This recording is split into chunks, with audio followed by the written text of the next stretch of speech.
Good evening, ladies and gentlemen. Welcome to Secrets of the Sire. We do this every Wednesday night, 8 p.m. Eastern, talkradio.nyc.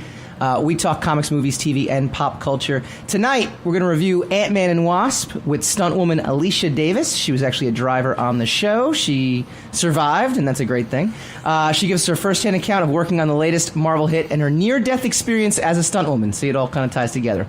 Plus, we welcome Joseph Rybandt from Dynamite Entertainment. He's going to give us our San Diego Comic-Con exclusives. And we've got in studio tonight, who's barely on camera, but we'll get him on there. Mr. Steve Hovecki, working currently with MECCA Toys, but goes way back to Wizard Entertainment, and he is also one of our beloved patrons. So, Steve, welcome. Yeah, he's welcome technically to the boss. Technically, that's what you get. That's what you get. So it works out pretty good. So, Ant-Man and Wasp. Yeah. Big show. What am I? Oh, yeah. And there's the sun. And to my left, chopped liver. Well, again, technically, he's not even really on the camera right now, so we're kind of, All right. Okay, that's how it is. We're just, fair enough. I mean, you're there. You'll pay for it.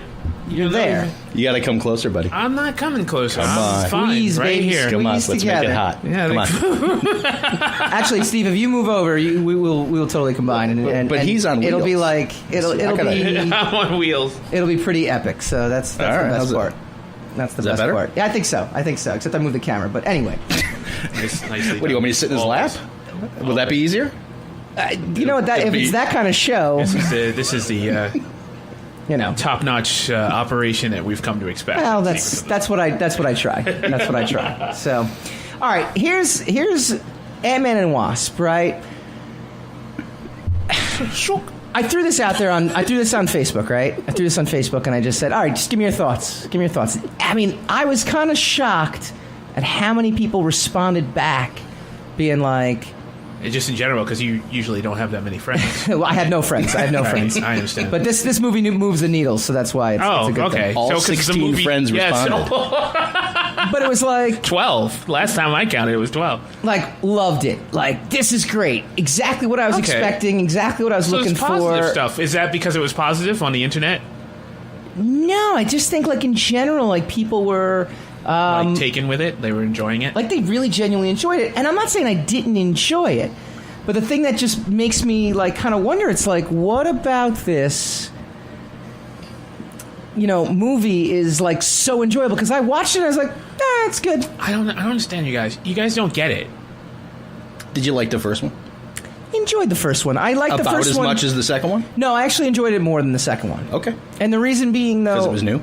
Yeah, it was a different formula. This one was just kind of like, okay, all right, they're But back. you don't Things are shrinking. You don't understand. Okay. MCU is a movie television show. Yes. It's a television series. Yes. So people are just happy that the next episode is out. It's bridging the gap between Avengers 3 and Avengers 4. Yeah. So it kills time. Yeah. It was enjoyable. It's almost always a sure thing, the way Marvel is. Yeah. You know? And that's a lot of that is pop culture. Yeah. More pop culture than actual execution. Mm-hmm. But it is what it is. And so that's what it is. Why are you surprised? I It's don't always know. like that. I'm just, because, I mean, in terms of a movie, Because you didn't like it. I didn't love it. I didn't hate it. I just kind of felt like, why am I even here?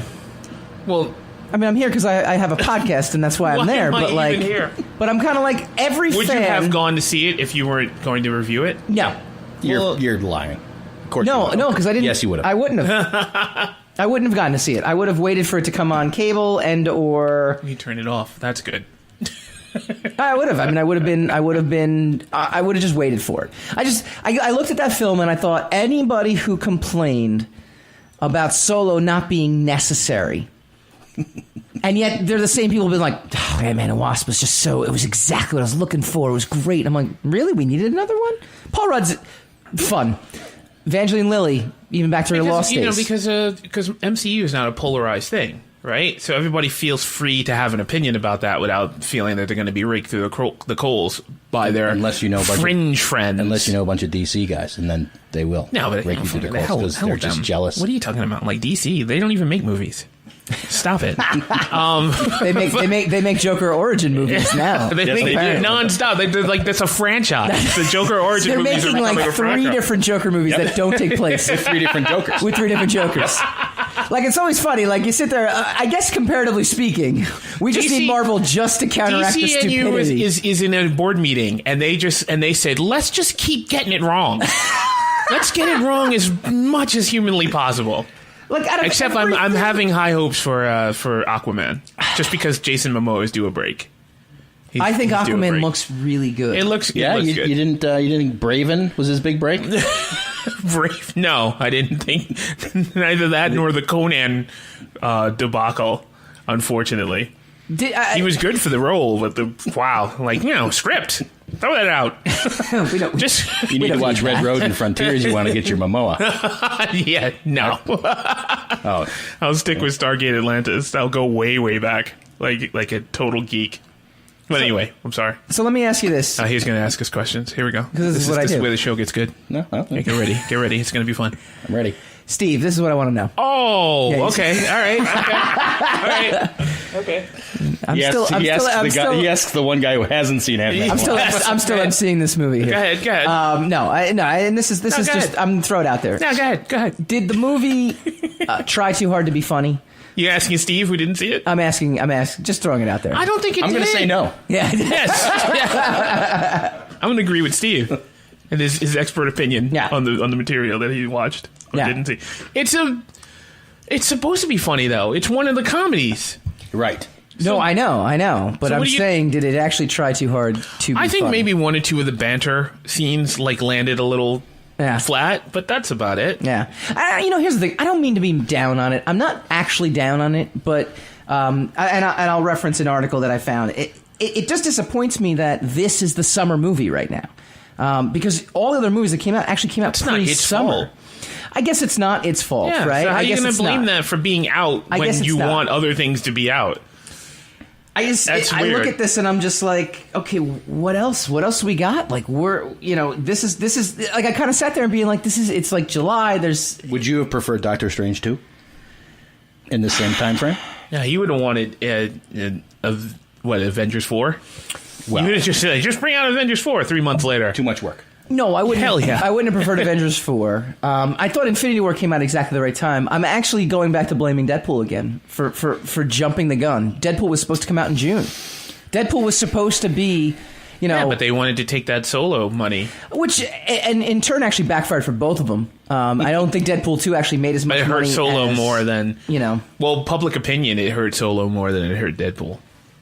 But now they're saying that there might not be a Deadpool 3. So there isn't a Deadpool 3. Deadpool 3 is X-Force 1. Yeah. Yeah, but Ryan Reynolds has already come out and said that. So I'm going to interlude for 2 seconds. My mom just texted me, and she's like, you got to adjust the camera. You see Hassan and some other guy. I just texted her back and said, that's our guest. Yeah, that's Steve Ovecki. He's our guest. Clearly she didn't get the intro. You can point it directly at him. I'm Mike's mom. I'm supposed to be. We're working at it. There's some guy sneaking up on her son. Let him know. I think this is a resolution that we're gonna have to pop out the third banner and the third camera for a third guest. This was our attempt to get it all. But we've established that. We keep establishing that. Keep thinking. Now we're in the new. But now we have a new banner and new studio. But you keep thinking you're going to reinvent the wheel, and the wheel doesn't get reinvented. It's the same 2 cameras you're using. I actually was just being lazy, is what it came down to. I know that. Is what I was just trying to do. But I refrained from accusing you of that. And I also didn't want to hear you complaining about breaking down a third banner. Okay. I wouldn't have, because we have interns. This is true. This is true. Oh, sorry. I'm against slavery. And if you ever want Hassan around and not complain, then that's a whole different thing. Who's talking? Who am I talking to? Very accurate. Okay. Very accurate. All right. Okay. You're the one complaining that a movie came out at the wrong time you to be able to enjoy it, but I'm okay. I'm the bad guy. All right. No It's very true, actually. Yeah, I like having guests. True. I like having guests. Usually I'm the bad guy. I'll be the bad guy at the end when we do Spinning the Racks, because I'm going to make a very unpopular statement, but... You are the bad guy. I was just accusing you of being the bad guy. This comes from IndieWire. Ant-Man and Wasp is a more modest Marvel... but it may be the summer's last major opening. It's the first full weekend of July, but it looks like the summer's top Skyscraper. openers. We'll all have... The Rock has no legs. You just said it. It's The Rock with no legs. We'll all have opened prior to Independence Day. The last real shot at another $100 million opening was this weekend's Ant-Man and Wasp, the fourth Marvel release. It ended up with a decent but not spectacular $76 million. That would make it the lowest Marvel opener of the year, the first not to pass $100 million, and a gross below the disappointing start for Solo, a Star Wars story. It's lower than the last 10 Marvel opening weekends. X-Men Apocalypse just over 2 years ago, the last disappointing result, with good reason. So is this a problem? Context matters. What's relevant here is this is a sequel to a Marvel sub-franchise. Not that it's a sub, it's just a sub-franchise. Yeah. The first Ant-Man opened mid-July to an adjusted total of $63 million, so this is actually a 20% improvement. You gotta be able to do math to be able to understand whether something is a hit or not. That's just interesting. Our world is numbers, Hassan. Yeah, and our world is a terrible place because of the numbers. Well, not because of the numbers. Mostly because of the numbers. Because, look, a movie comes out and it's a successful movie. It's the number one movie of the weekend. Mm-hmm. When someone's going to write a dipshit article about why that number one movie of the weekend isn't really a number one and you shouldn't really be celebrating it, what kind of nonsense is that? It's because they want people to click on it. Of course. And that's why we live in a terrible world. See, I could have written an article about how incredibly amazing Solo was, and I would have gotten a lot of clicks because people because people want it. And you know what I find most interesting about that night, and I'm sure you guys have beaten the Solo. I liked Solo to death. No, we liked it. I think it's hysterical that the Last Jedi came out and made $1 billion. And everyone seems to mostly have hated it. Right. Yet Solo comes out, and most everyone I know who's seen the film really enjoyed it. At least to the extent of they didn't want to kill themselves or someone else afterwards. But it's the diminishing returns effect. Right. People are claiming responsibility for Solo not doing well. I know they are. People actually I don't believe boycotted it and then apologized to Ron Howard. And they're like, we're really sorry we tanked your movie. And people are actually online doing because they think that they're the reason that the movie tanked. You know what? Listen, these are the same people who think they have this overinflated sense of themselves who feel that they're the ones who are going to sink, make or break a movie because they didn't go. I don't know. I mean, is there some... Agree with that, though. Because I'm sort of sick of the toxicity of these like nitwits who are constantly like, yeah, we're gonna destroy movie them, and we're gonna destroy episode 9. Like, no, you're not. We're gonna wreck your perfect score. Episode 9's not gonna make what the Force Awakens made, but it's gonna be another $1 billion. I mean, what if it's really good? Of course it is. Then it's definitely going to be another $1 million movie. I think there is definitely something to the fact that if people in mass get together and decide that they're not going to support something, then it's going to not. But there's too many contributing factors to Solo not doing well. That works with ants and bees too. Yeah. Yeah, I agree. I agree in that regard as well too. All right, real quick before we go to commercial break, what was your favorite part of Ant-Man and Wasp? What component to it was your favorite part? It could be a scene. It could be a character. It could be. It wasn't one of those movies where there was like, oh, that's a really great scene. Or that's a really great scene. I thought overall it was a pretty solid story. It was a good continuation if you were slightly interested in what happened after the end of the the first movie. I thought the scenes with him and his daughter were really really sweet. And Walton Goggins is always brilliant. Very, he's very good as that guy. He's just a brilliant bad guy. Yeah. He's a bad guy that you like. It's just this weird thing where, he can never be too despicable. Yeah. So, I mean, if a movie has Walton Goggins in it, it's going to be a good movie. When we come back, Tomb Raider. When we come back, I'm going to tell you it's an outlier. what the best part of the movie was and simultaneously what contributed to the worst part of the film when we come back. We're going to keep it superficial. Just a brass tacks. We are very superficial people in general, so we're going to stick to... Well, I'm a very superficial person. Yeah, I'm all right. I'm a book by the cover kind of person. I'm a great guy. I'm not superficial at all. Secrets of the Sire.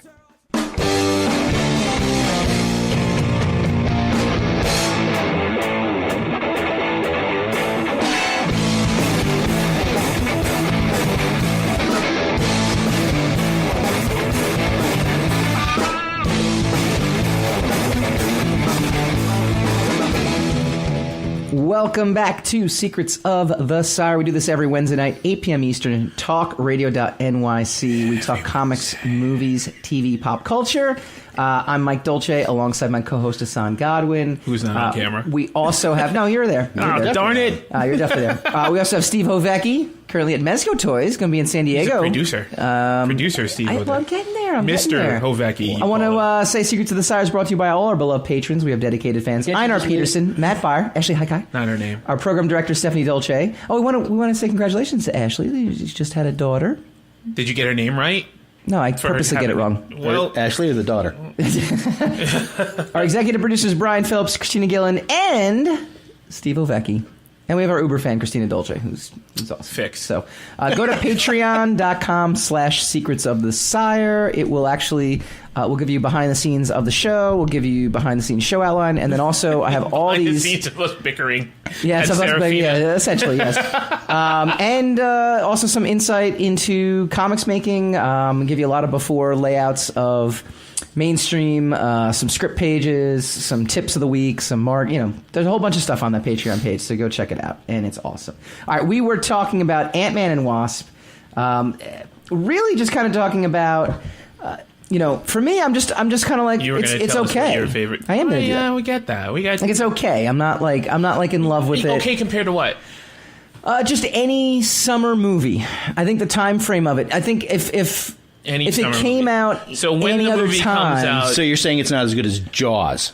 yes, or Jurassic World. So when the movie comes out dictates how Jurassic good the World: movie Fallen is. Kingdom? I think there is a distinct. I didn't see that one yet. I think there's a distinctive anticipation to a summer movie versus a movie that comes out in February. That's headcanon.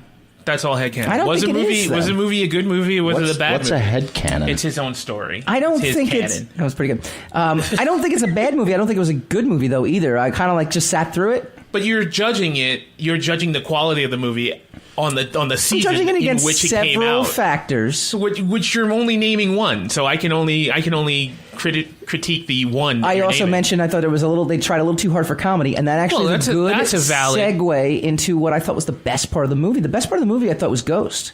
I actually liked her story. I liked when it got a little heavier, a little darker, but they consistently had to pull it back out because this is Marvel's comedy. Yeah, they call that what is that called? Bathos. Is that what it is? Yeah. So to me, she was the best part. By Joss Whedon. Right, she was the best part, and she was also simultaneously the reason it was not as good because every time you would get a foot into something that was like, S.H.I.E.L.D. used her as a weapon. That's kind of interesting. Well, look, she can't get into this.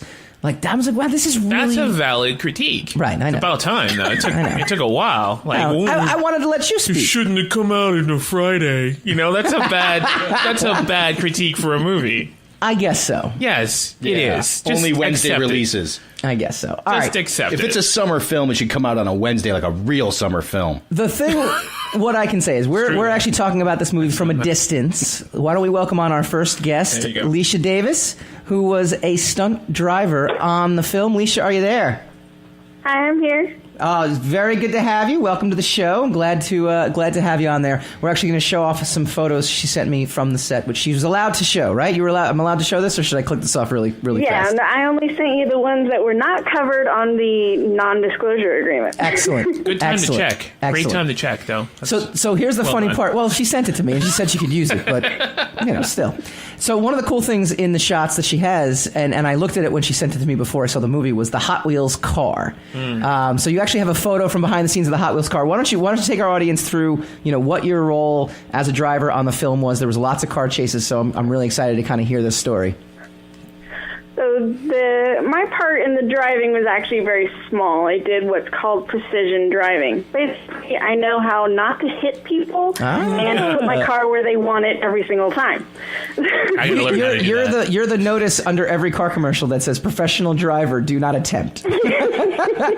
Yeah, I'm weaving my way through a crowd of people, and I know how not to hit them. That's good. But you diminish that role. See, diminish Ant-Man, very nice. But to me, that's actually pretty difficult. Like, how did you get into this? Welcome to my How did you But get then he into points this? it out and ruins it. I know.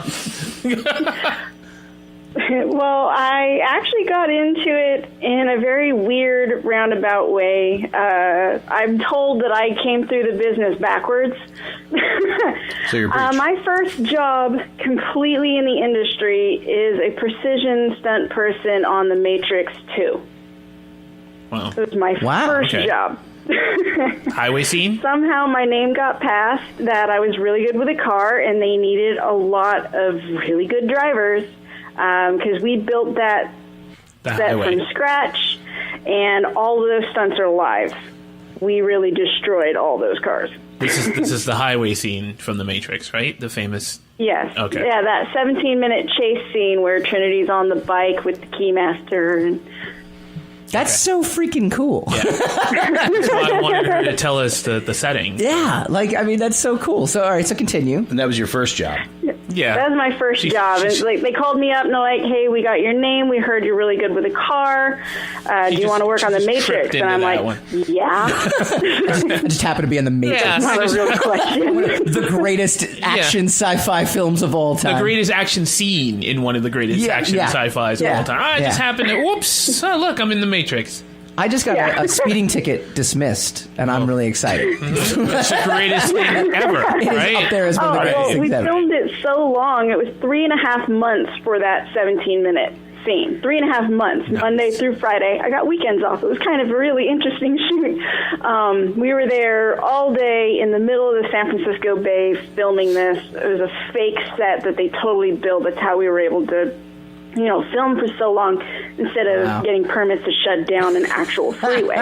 They were never going to let us do that. So they just built it. It was 1.125 miles S-curves with working off-ramps and overpasses. And I have pictures from that set, but they're buried in a box from a few of my moves. You can't have those. Before cell phones actually took photos. Wow. No, it's so, that's pretty, look, it's pretty awesome. Like, one of the things that I was doing while waiting for the end credit scenes, because that's what we do, is like, it's like trying to find your name there. Now, how cool is it to see like your name up on a big screen like that? I mean, that's got to be a pretty... Well, I actually don't think I got my name in this one. I'm still working my way back up. Boycott Marvel. I did find out accidentally the other day that my name got in the credits of a random movie from 2008 that I had no idea that I got a credit for. Someone pointed it out to me. I'm like, what do you mean my name is in the credits? They're like, yeah, go look at this movie. I'm like, which movie? What movie was that? You did work on it, look, there's my name. Yeah. Is it a movie you worked on, or is it just someone random? I did. Are they just inserting your name into random credits, or? No, I did, and it's funny. That movie is kind of a full circle in itself. I was so angry. It's the only movie I've ever worked on where I left angry from filming. I was so annoyed and then drove home. at the director. She drove angry. I wasn't the only one. Credit. I've never seen a director of photography about ready to deck out a director. Wow. And clearly you haven't been working in Hollywood long enough. It was an independent movie. I was in between other bookings. I'm like, yeah, sure, I'll pretend to be a traveler at SFO, and I'll just wheel a bag around all day and get paid. It's like, yeah, sure, I'll do it. Ended up being one of the longest shoot days I've ever been on, and you're just so frustrated the whole time. You have to tell us which movie and I was venting to a friend driving home, hands-free, obviously. Of course. I'm complaining about him and how probably the reason he never has a movie except every 4 years is because it takes him forever to do a 2-minute scene. So she looked him up on IMDb, and she says, you're right, the timing between all of his movies is like 4 years. And so then she goes, you're on here. And I'm like, what do you mean I'm on here? I'm on where? I'm on the freeway. That's where I'm at. She goes, no, you're on the website. I'm like, I don't have an IMDb page. She goes, yes, you do. Wow. And I was like, I found out complete accident that I have an IMDb page. Do you know you actually work in Hollywood? Years later, that it's the same movie that I didn't even know I had a credit in. So behind the scenes of Ant-Man, you got to be a precision driver. There's just epic car chase scene toward the end. So you got to be a part of that. I saw some of the shots we're showing has the bay in it and has the area with the ferry and the Hot Wheels car that's up there, and Do you ever? I mean, what kind of interaction did you have with the cast and crew, or was it all business? And then, do you ever just kind of sit back and kind of take it all in and kind of be like, "This is pretty darn cool"? Oh, yeah. Most of the time I'm sitting back going, I'm getting paid to do this. This is awesome. Some sets I get to hang out with the cast. Other sets you don't. I have to say, this was the first Marvel one I've worked on. And it is the most streamlined production I've ever worked on. It's like there were no hour-long gaps between camera changes. They had everything so dialed in that we did so many different scenes and camera angles so fast that you really didn't have a break to do anything, but it was so fascinating to watch them set up and break down and move the camera here and there. The big thing that was super fun was the tidal wave that we actually get hit with. And unfortunately, it was like so fast in the movie. I was bummed because that was the funnest part to film, in my opinion. Got hit with an actual tidal wave. Oh, so you're in the crowd when you're getting hit? Yes, I am one of the ones getting hit with the waves. That's live. They did not CG that. That's very, very cool. That's pretty awesome. Yeah, we screwed up the first take a little bit because apparently they had the power to the air compressor too high. So I felt the whoosh of air. I blinked. I opened my eyes. There's a wall of white, and I'm like, oh, crap. And the next thing I know, I'm being forced to the ground. And the water finally stops falling. I look around. I'm one of the only ones still sort of on my feet. Everyone else is literally flattened on Pier 39. Holy cow. And then we all kind of chuckle and look around, and then like, oh, wait, we're supposed to run away scared, and then we just like delay reaction, get up and run away. And the director is kind of trying not to laugh while he says cut and reset, and he goes, we're going to try this one more time, but remember, you're supposed to be scared. But he did say, but we do have some genuine oh crap faces in that first take. What's it like watching the movie after the fact? Between me trying to spot myself and then getting distracted because I'm actually watching the movie, so it's like I was like, I want to find myself, but I actually am enjoying the movie. So I need to wait for it to come back out on DVD and stuff so I can actually go and look for myself. I did pop up a few times and like, I didn't even know I was in this shot. You'll know like, she does. There I am. She does say DVD. She doesn't say she's going to go see it again. No. She's not I'm going to go see it again, but it's so fast. I need to pause, and the theater doesn't let me pause very well. Real quick, you were a springboard. Let me get the exact phrase correct. A springboard diving team, and you had an accident. What was the accident like, and how did you end up recovering to still become a stunt driver? Well, before the accident, I'd been wanting to do full-on stunts, and cracking the stunt world is probably harder than becoming an A-list actress. It really is. It's really hard. Yeah. Still working on it myself. But so before, some of my talents are I was really good with my body position in the air. That's where diving was really good. I knew where I was in the air, so I knew how many more rotations I could do before hitting the water. So I really liked doing falls, and I wanted to do fall stunts. So I was on the diving team and having lots of fun, and something went wrong during practice on a dive I've done for 15 years. That is probably one of my most high-pointed dives. It was like physics and gravity failed at the same time. So I did the dive completely above the board, didn't move forward or back. I just came right back down head first on the board. Holy crap. And how long were you out? How long were you out for? I lost consciousness for a fraction of a second because I remember seeing the board going, that shouldn't be there. And the next thing I know, I'm opening my eyes under the water and I can't move my arms. Oh my God.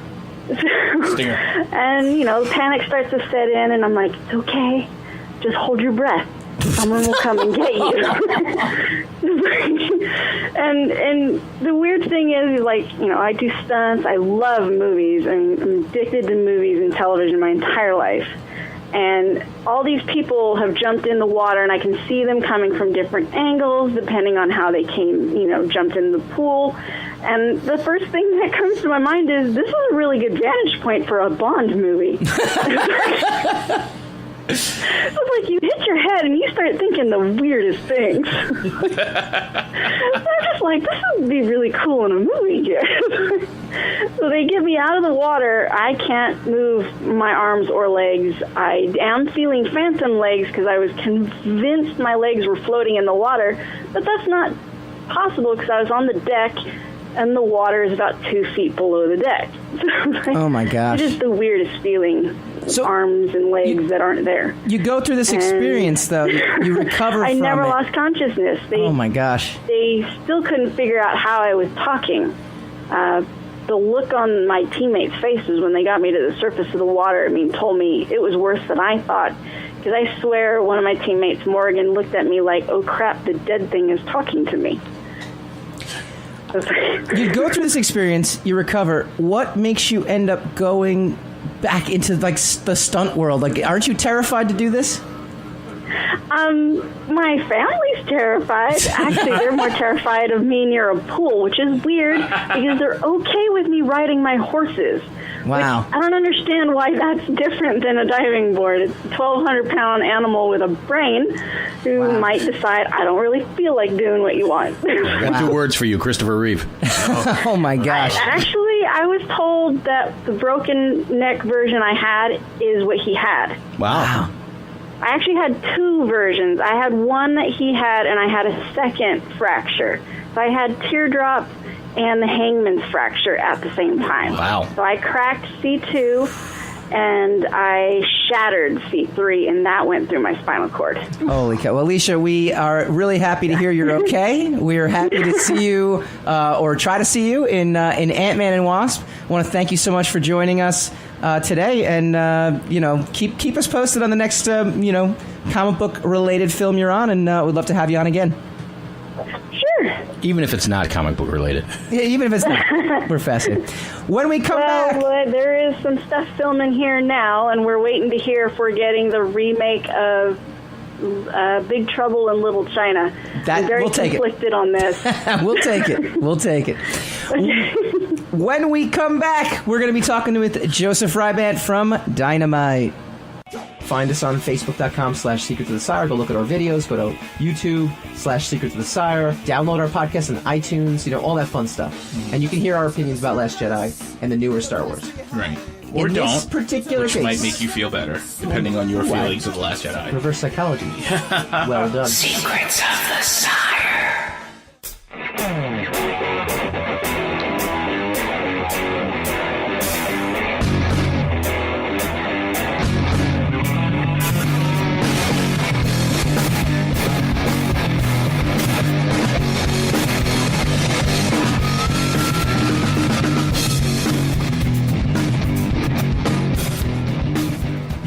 Welcome back to Secrets of the Sire. We do this every Wednesday night, 8 p.m. Eastern, talkradio.nyc. Want to remind folks, go check out The Mainstream. It's the new series that I got out with Zenoscope. Shameless. Well, it's shameless, and it's a shameless plug, but it's getting very good reviews. We sold out issue 1. Talent Caldwell, Tony Moy, Darren Sanchez, and myself. I resent you using my time to plug That's all I do. That's all I do. You just use up my time. It's also a good segue because we've got a great comic book guest coming up right now. We've got Mr. Joe Rybandt from Dynamite. Mr. Joe, how you doing, sir?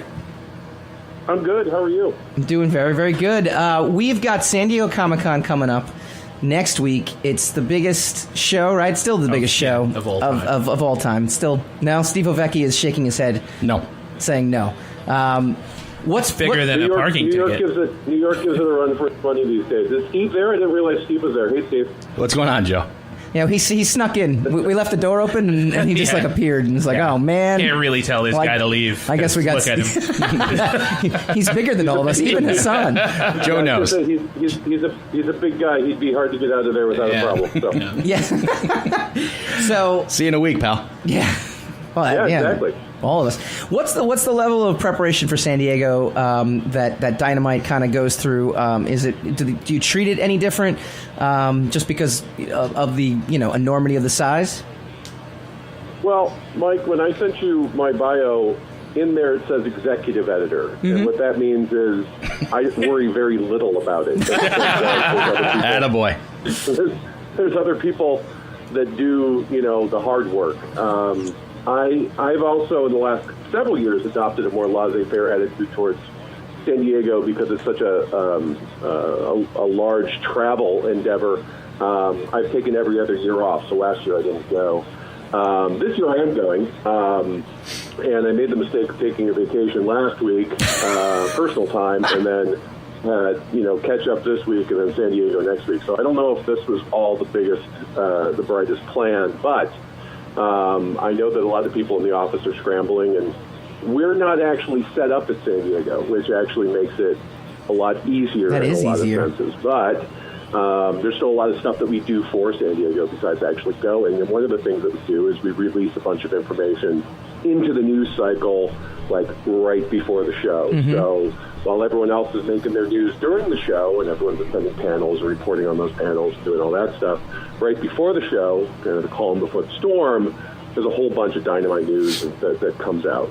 And we do this with pretty much every major show because we don't exhibit at a lot of shows. And that's mostly because of the size of the company, because we're kind of small in terms of sending people and doing all that booth and all that other stuff. Give our audience an overview of Dynamite. You guys cover more than just comics, obviously, but give us the Dynamite comics. What are the titles that people are looking for, and when they're on the comic racks, what are they seeing from Dynamite Entertainment? Yeah, I think a lot of the stuff that we're known for is a lot of licensed books, and I'd say right now, James Bond, probably one of the biggest licenses that we have.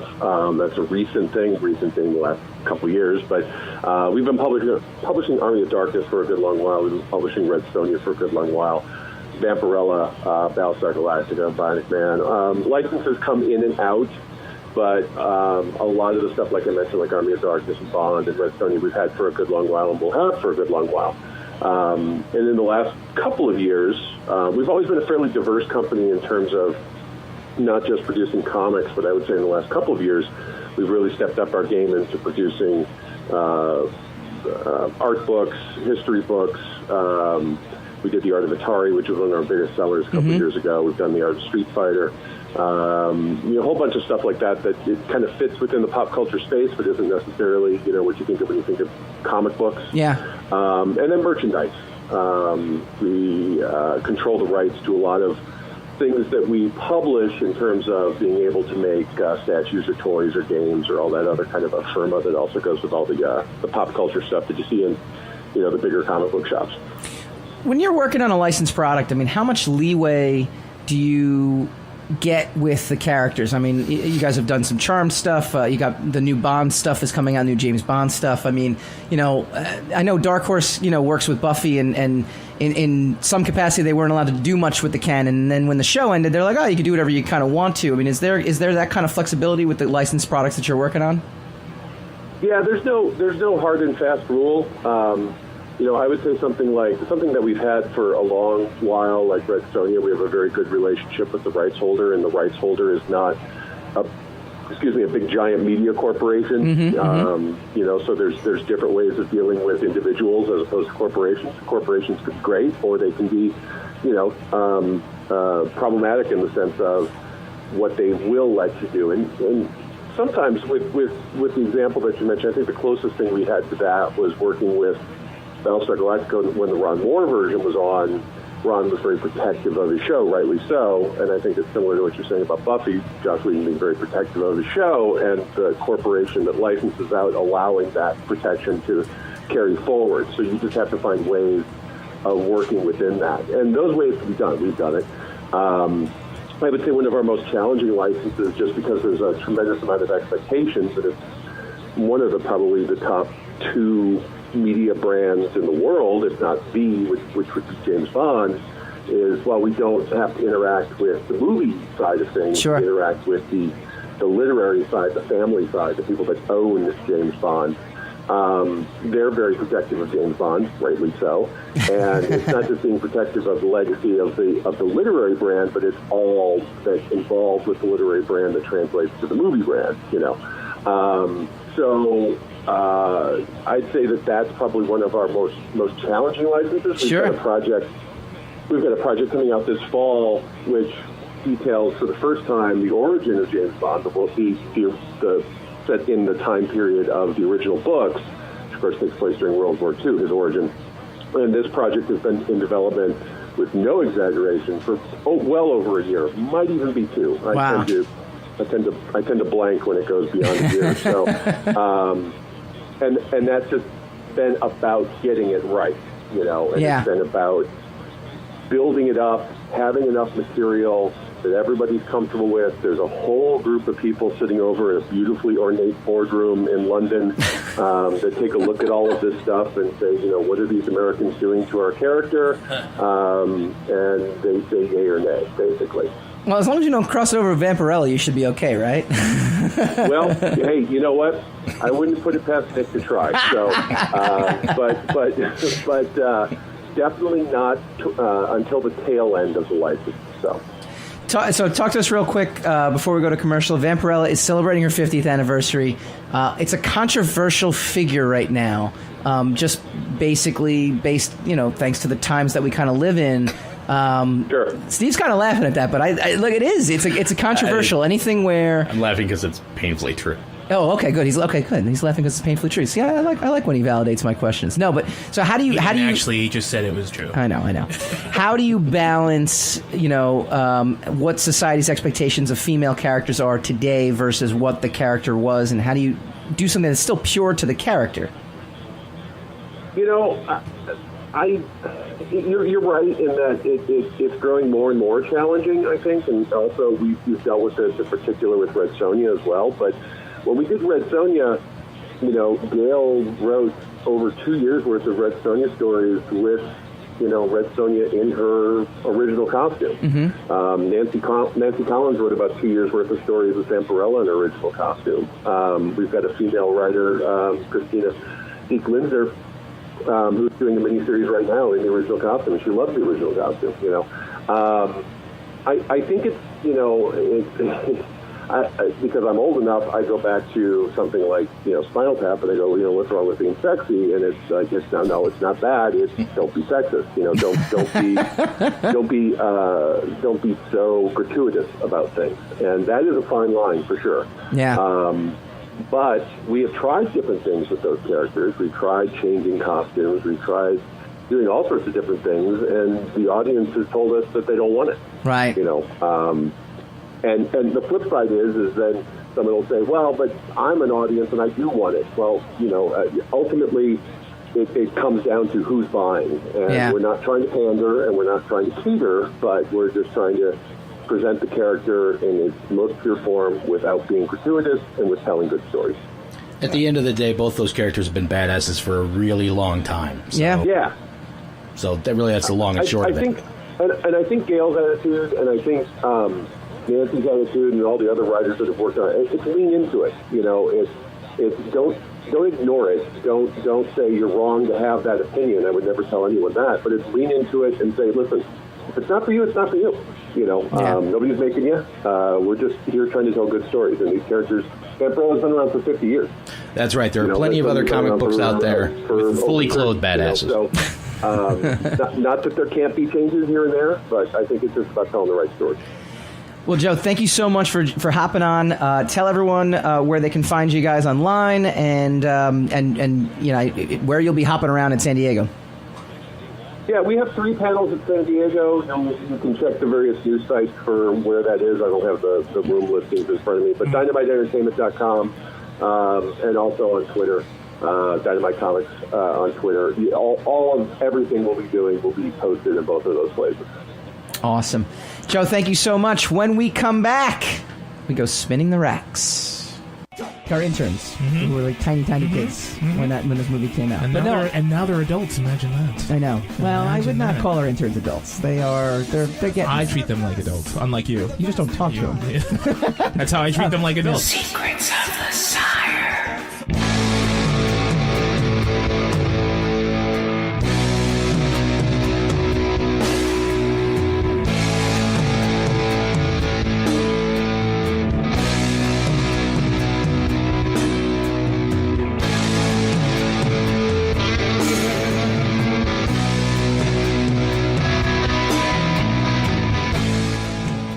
welcome back to Secrets of the Sire. We took a week off because it was July 4th last week. Yeah, so not every Wednesday. And so we super compensated today. Most Wednesdays. Yeah.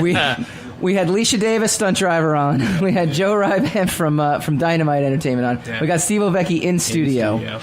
I mean, it's just jam-packed. This is what we do here. It's magical. He wanted to see what he was paying for. Yeah. Exactly. He wanted to see where his money's going. Reminder to myself: stop. Cut salary. Payment.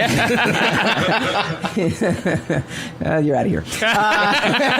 So Joe actually is going to help us out because next week we are kicking off our big San Diego Comic-Con preview. San Diego. Which I'll be there on Thursday. I'll be doing a signing. Vagina. Bing. I'll be doing a signing at Zenoscope booth on that Saturday, so check it out. I'll be floating around a whole bunch of things. That's right. This is shameless plug. Steve, do you got things to plug? God, I hope not. You got OBS? Whatever that is, plug that up. Don't let that open. Other than my day job and my... They work with Mezco Toys. My side business. It's good stuff, right? You got the art book out with Hassan's artwork in. Publishing company. Only one. Only just with just my artwork. He's got art books. Well, I tried to get you in the second one, but someone decided they never wanted to respond to email. No, that's not quite how that happened. Oh no? No. Oh, okay. No. All right. We talked about that too. You already berated me, and now you're doing it publicly. That hurts. That hurts my feelings. We do this every week. Don't spin the racks. Don't spin the racks. Spinning the racks. Don't spin the racks. Is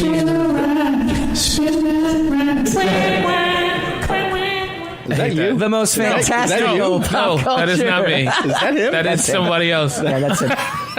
I'm glad you listen to the show that you support. Yeah. That's the best part about it. We do this every week. Like, literally. Not every week. We weren't here last week. And we do Spin the Racks. We were not here last every week. Minus last week. week. We discussed this earlier. There is just so much stuff out there to watch and listen to. The old, there's too much content from you. There is too much content. I know that line. Man. That old chestnut. All right, I'm going to be the bad guy here. Here we go. I picked You're an article. always the bad guy. I picked an article. I am, I know. Don't read this article. I picked an article that...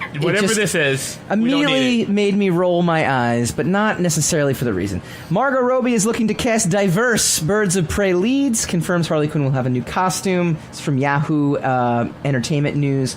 Margot Robbie worked hard to get Kathy Yan as director of Birds of Prey, which marked the first time a non-white female filmmaker had been hired to direct a DC movie. Now, Harley Quinn actress is confirmed to Yahoo Movies during an interview she'll be putting just as much effort into ensuring her co-leads are just as diverse. Yep, yes, exactly. Real life isn't one specific image. We've got to reflect that on screen. I'm a big football fan, big, huge NFL fan. And they actually, in all sports, they give media packets out to the players. And they say, this is what you have to say and this is what you have to read.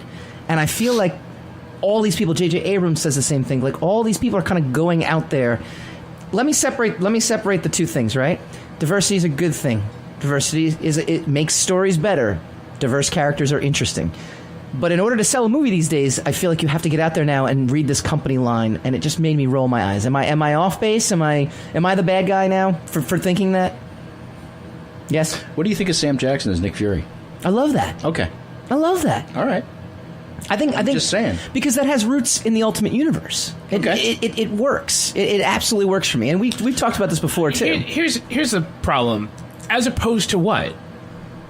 You know? As opposed to marketing the movie. Like, we have great characters. Or as opposed to casting them more like the images that we've all seen for years. Which would mean? Which is fine, too, if they want to do that. But what would that mean? It would mean 3 white chicks. Okay. Well, you'd have Poison Ivy, you'd have Black Canary, and you'd have... Who's the other one in Birds of Prey? Oh, see, Black Canary is an obvious choice to make. Oh, boy. Well, but that's the question, right? But that's the question, right? Right? I mean, do you then do, like, the Mary Jane swap in Spider-Man Homecoming, right? Which, to me, all these movies, I have no problem with that because I feel like these movies are Ultimate Universe. I never understand that. I have no problem with it, but I have a problem with it. I have a problem with having to go up on in all your pre-interviews and market the fact that you're doing this. You just marketed mainstream. Yeah, but I don't do it as like we have an ethnically diverse cast, which we do, by the way. Everyone, the female lead is fantastic. Exactly. Exactly my point. Go out and buy my book because it's ethnically diverse. But that's essentially what you're doing. Of the show, I thought you were talking about the room. So. You did in the middle of the show take time out to plug something that was specifically marketable only to whatever your agenda was, right? So you did take Showtime to market your comic book, which technically has nothing to do with the show. Oh, it has everything to do with the show. It has nothing to do with the show. Of course it is. People tune in for my expertise. And how do I have expertise? Because I'm a working comic book professional. Mike, You know what I'm talking about. You're just pretending not to know what I'm talking about. I would like to insert one thing here, and that is... Not OBS. When I saw this story on another website, I had a very similar reaction to you. Right. I read the story. I read the headline. I actually didn't even click on the story to read it. I read it, and I just thought, okay, but why do we need to broadcast that? Why don't you just do it? And here's the funnier thing, too, because the movie Annihilation, right, was one of the first movies to star 4 female leads in what would typically be male action roles. And I read all the pre-press to it. Read the book? I didn't read the book, but I read all the pre-press to it. Of course you didn't read it. And no, but the director was like, He said there's a movie. Why do we need I'm to not read a here. book? Well, we're a comic book movie podcast. Not The director said literally, he's like, I'm not here to tout the fact that it's groundbreaking for this reason. We cast really great actresses. They're really great characters. And you know what happened? That movie tanked at the box office. Yeah, but I don't think it tanked because it had an all-female cast. No. I think part of the contribution for why it tanked is it didn't jump on this bandwagon and tanked of marketing. And I don't necessarily like the idea that if a movie doesn't make $100 million, right, it tanked. Well, as long as it fails to meet I understand expectations. why people say that, and Yeah. I get it. It's because Xerox. It's the same kind of thing. Oh, the movie didn't make $100 million. It tanked, but. Right. A movie doesn't have to necessarily make $100 million. No, it has to meet expectations and or exceed the budget. Look at World of Warcraft. Right. That's like the biggest herd in the universe, and it made $12 billion in China. Right. And Actually, and it was highly profitable, actually, at the end of the day. When it made, what, $60 million here? Next to nothing on here. a $250 million budget? It's arguable that the movie succeeds in just existing. Because it's so hard to get. That's very true. Exactly. The first place. So now you have Annihilation whenever you want it, regardless of how well it did in the box office. Sure. So, you know. So take that. Actually, you have a great film whenever you want it. Oh man, that's all right. We're gonna squeeze this in really, really fast because it's a fun story. Here's the thing: it's marketing. I know. It's not the film. No, so I know. The films I know. Just like some jerks blame movies for the seasons that they come out in. You know, you can't. I'm the bad guy. You can't judge on that level. You can't judge the product on the level of how it was marketed. I'm gonna save my Thanos story for next week. Next week, it's our San Diego Comic-Con preview episode, Deadpool 2 extended cut screening, the future of Star Wars. What are the must-see panels? We're gonna go through everything. Plus, we welcome Netflix storyboard artist and director of the award-winning film Red Ruby, Jose Holder, on to talk about the biggest con on the planet. You're in a room with the biggest Thanos fan that you know, I guarantee it, and you're gonna skip the Thanos story till next week. A subreddit dedicated to Thanos is preparing to ban half of its users at random. Brilliant. Are you into comics, movies, and pop culture at large? What about music and TV? Then you're in for a treat.